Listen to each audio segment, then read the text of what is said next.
সরকারি রাস্তার জায়গা দখল করে কোথাও উঠেছে পাকা ঘর, আবার কোথাও দেওয়া হয়েছে বেড়া। এতে রাস্তা সংকুচিত হয়ে প্রায় বন্ধ হওয়ার উপক্রম হয়েছে রাজবাড়ী সদর উপজেলার খানখানাপুর ইউনিয়নের ২ নম্বর ওয়ার্ডে।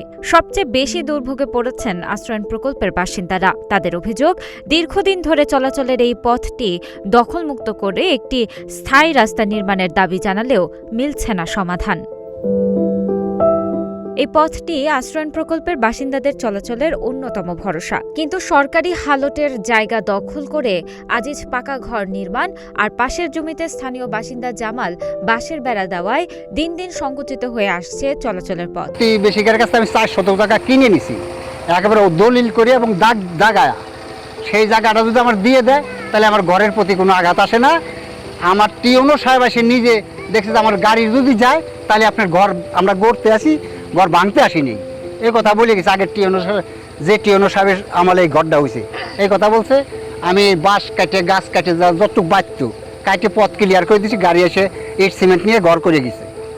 আর প্রতিবেশীকে দ্বন্দ্ব, প্রতিবেশীর ৪ শতক জায়গা আমাকে দিয়ে দিলে তাহলে আমার ঘর ভাঙার কোনো হিসাব নেই। দলিলে কোনো খাবার নাই, দলিল কোর্টে প্রমাণ হবে।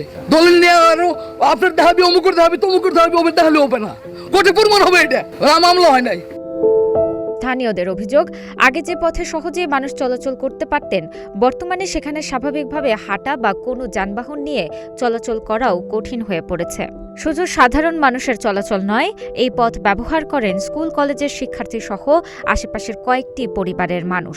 স্কুলে যাব, আমাদের রাস্তা আছে কিন্তু দুই পাশ থেকে আটকে দিচ্ছে। আমরা স্কুলে যাব কিভাবে? আমাদের রাস্তার সমস্যা, আমাদের রাস্তার সমস্যা। রাস্তা ঠিকই আছে, আটকায় রাখছে হালতটা। এই রাস্তাটা আমাদের বাইর করে দিতে হবে, কারণ আমাদের বাচ্চারা স্বামীরা দিন মজুরি আনে, গাড়ি ঘোড়া আছে, এরা কিভাবে চলতে পারবে না পারবে এই সুবিধা আমরা চাই। আর বাচ্চারা স্কুলে যাইতে পারে না, একটা মালপত্র আনতে পারে না। আমাদের গাড়িওয়ালারা সবাই বসে আছে ৫-৬ মাস, এরা ইনকাম না করলে কিভাবে খাবে?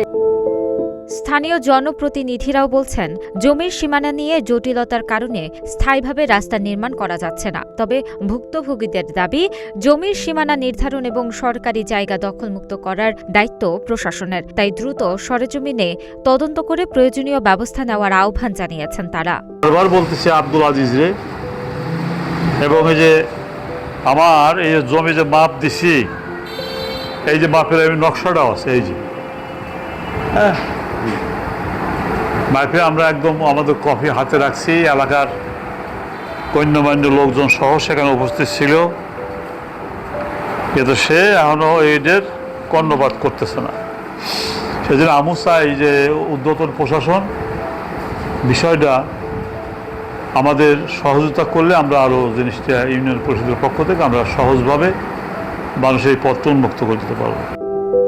সরকারি হালটের জায়গা দখল ও সীমানা জটিলতার কারণে দীর্ঘদিন ধরে দুর্ভোগ পোহাচ্ছেন খানখানাপুরের আশ্রয়ণ প্রকল্পের বাসিন্দারা। এখন তাদের একটাই দাবি, দখলমুক্ত করে দ্রুত সীমানা নির্ধারণের মাধ্যমে নির্মাণ করা হোক একটি স্থায়ী ও চলাচল উপযোগী রাস্তা। প্রশাসনের কার্যকর উদ্যোগেই এই দুর্ভোগের অবসান হবে, এমনটাই প্রত্যাশা স্থানীয়দের। তানাজা আফরিন, গ্রিন টিভি ডিজিটাল।